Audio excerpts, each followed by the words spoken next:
All right, guys, this is pretty incredible. Jay Mackinnon is the man when it comes to this stuff.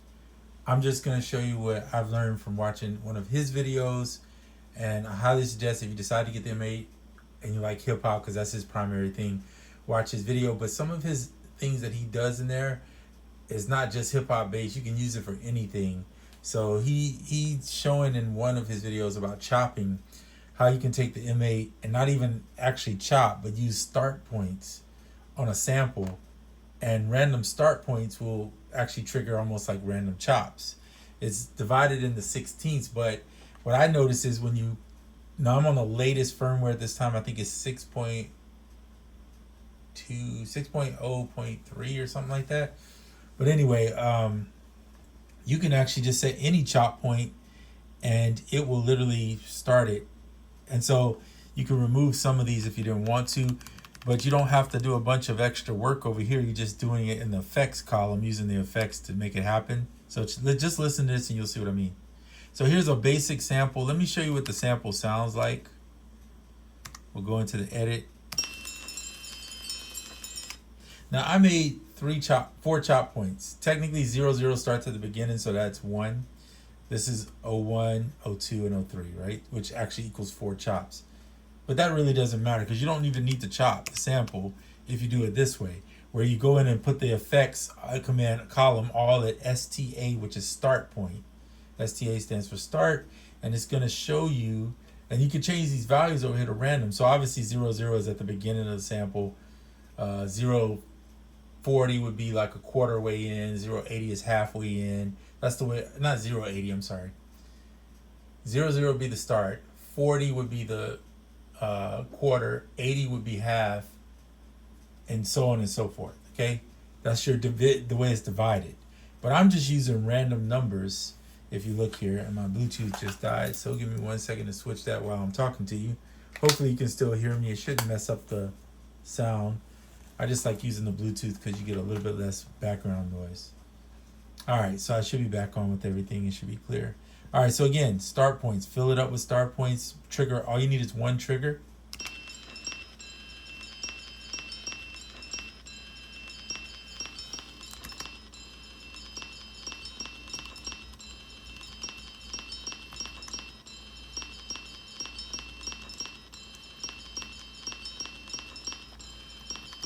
Adjust these as you want.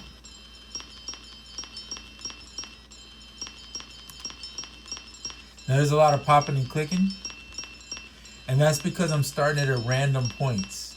So you have to keep that in mind when you do choose to do this, that if you're starting it at random points. Now if I went in here, let me just show you. I'm going to highlight this whole section and zero it out. That's just it starting at the beginning. Okay, but if I go in and start maybe like, let's say I skip, let's do some skips in here. We'll just skip one. Every other one we'll skip. Oh, not that one, this one.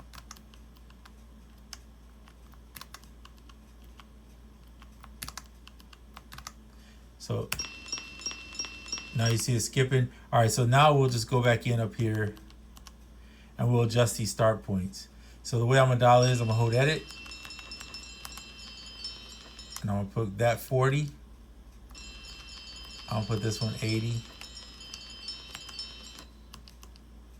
We'll go back to 0. I'm gonna go 20. And we'll do 80, 0, and then 40.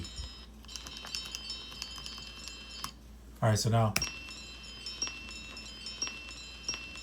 this sample also has vinyl crackle on it.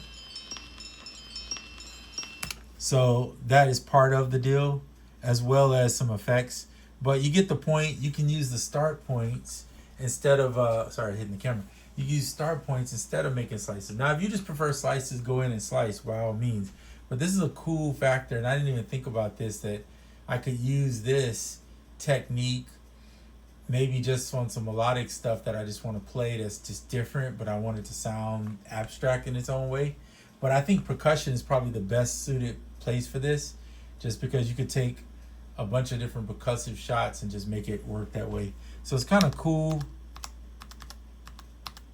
idea, and I think that's I'm gonna start learning little by little and just making smaller videos for you guys to show you, because these little techniques or whatever are what make it interesting and get you out of just the basic plugging in a hit all the time, or you know what I mean, as far as one of the notes. So anyway, that's all for this video. I'm gonna keep them short. I'll try to do shorter ones. I think it's easier for people. They don't have to listen for a long time, and I think that might make it more fun. All right, take care. Bye.